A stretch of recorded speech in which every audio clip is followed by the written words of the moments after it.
In the quiet town of Maplewood, life moved at its own gentle rhythm. At the heart of it all was Rosie's Place, the local diner famous for its comforting meals and warm hospitality. Among the staff was Mia, a 25-year-old waitress with a heart as big as her dreams. She worked tirelessly to support her younger brother through college, but she never let the long hours dim her kindness. For Mia, the diner was more than a job. It was where she connected with people. One stormy evening, as Mia was closing up, she noticed an elderly man sitting alone in a booth. His hands trembled as he sipped his coffee. Exhaustion etched into his face. Mia approached him with a soft smile. "Hey there," she said gently. "Can I get you anything else before we close?" The man looked up, his eyes weary but warm. "No, thank you, dear. Just resting a bit before I hit the road." Mia frowned. "It's late, and the weather's terrible. Are you sure you're okay to drive?" The man chuckled. 40 years behind the wheel. A little rain doesn't scare me." But Mia wasn't convinced. "Where are you headed?" she asked. "California," he replied. "Got a delivery to make by tomorrow night." Her concern deepened. "That's a long drive in this storm. Why not stay the night? There's a motel just down the road." The man shook his head. "Can't afford it. I'll manage." Mia's heart ached.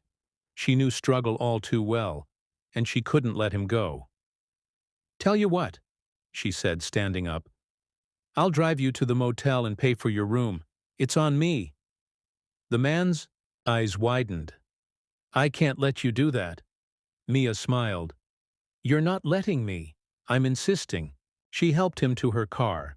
His name was Frank, and drove him to the motel, paying for his room and even grabbing him a warm meal from the vending machine. Frank was overcome. "You're an angel," he whispered, voice thick with emotion. "I don't know how to thank you." Mia patted his shoulder. "Just rest up. You'll drive safer in the morning." As Mia headed home, she felt a quiet pride. She didn't have much, but she'd made a difference, and that was enough. The next morning? The storm had passed, and sunlight spilled into the diner. Mia was back at work, serving breakfast with her usual cheer. Then, a deafening rumble outside. Curious, she stepped out and froze. The street was packed with trucks, hundreds of them, their gleaming logos marking them as part of a major shipping fleet. Drivers stood in unison, faces set with purpose. And there, walking toward her, was Frank, beaming. Beside him stood a tall, polished man in a suit. "Mia," Frank said, voice trembling. "Meet my son, Daniel Carter, CEO of Carter Shipping." Mia's jaw dropped.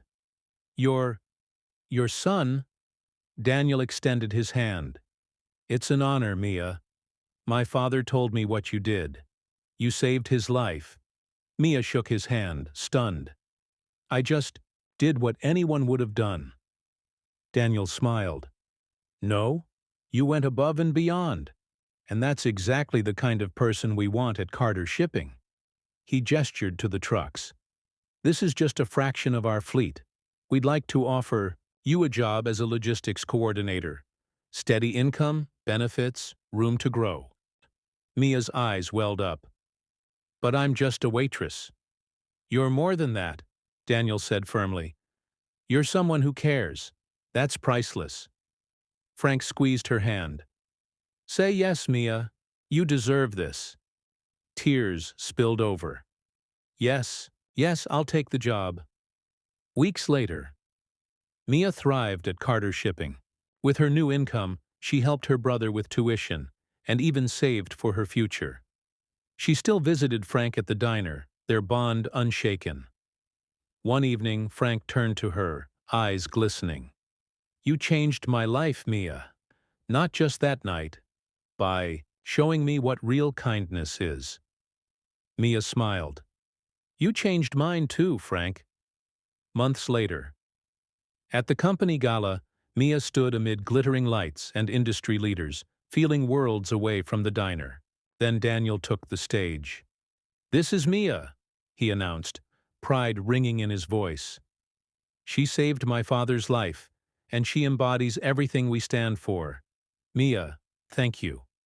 The room erupted in applause. Mia wiped her tears, heart full. Her life would never be the same.